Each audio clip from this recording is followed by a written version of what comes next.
আগামী বাজেটে ধনীদের আয়ে কর বাড়াবে জাতীয় রাজস্ব বোর্ড এনবিআর।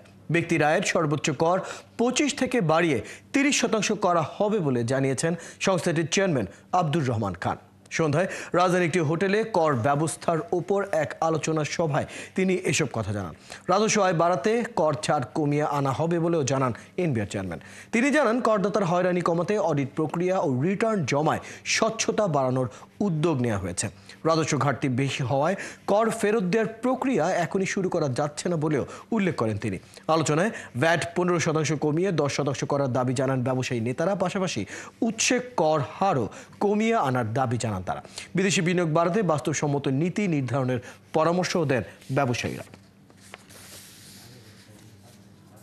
সোর্সটাকে রিভিজিট করা দরকার। আপনি irrespective of listed or non listed company আপনি 7.5% আপনি ট্যাক্স, ইফ ইউ ক্যালকুলেট, আপনি তো আমার কাছ থেকে ভ্যাট 15% ভ্যালুয়েশনে বেশি নেওয়ার কথা না।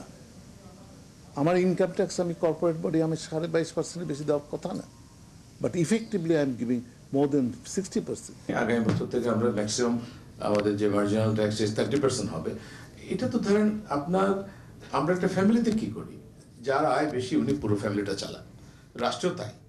আমাদের যাদের আয় বেশি তারাই বেশি ট্যাক্স দেবে, এটাই স্বাভাবিক, এটাই কিন্তু যৌক্তিক এবং এটাই এক্সপেক্টেড।